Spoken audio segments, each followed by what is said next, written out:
Ayan o, tanong ko na yung JNT mga tropa. JNT lang sa Kalam.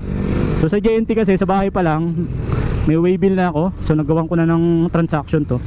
So papakita ko na lang, tapos babayaran ko na lang. Yun o, walang tao. Alright, let's go.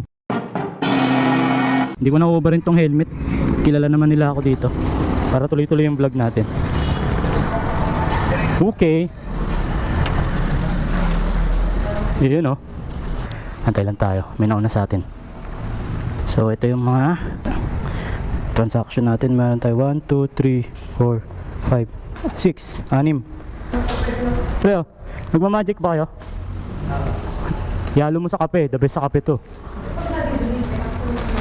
Okay, ito na mga tropa, delivery time. Okay, so na-check na yung tropa. So yan yung mga natin going to Bacolod, Malabon, Angeles, Pampanga. Ito going to Cebu, Rizal, yun, lalayo. So magkano kaya yung babayaran natin shipping fee?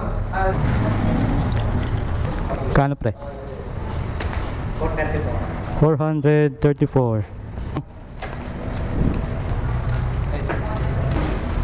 Alright. Tapos ako nilalagyan ko yan ng ng malaking sticker. Deserving. Lahat yan deserving. Oo. Para maramdaman nila na mahal ko sila. Para mahalin din nila ako. Okay. So next natin tropa, maghahunt naman tayong laruan. Nakabenta tayo. Ngayon, maghahanap naman tayo bibenta ulit. Yun lang yun. Okay. Okay na tayo dito. Punta naman tayo sa mga ukay-ukay. Thank you.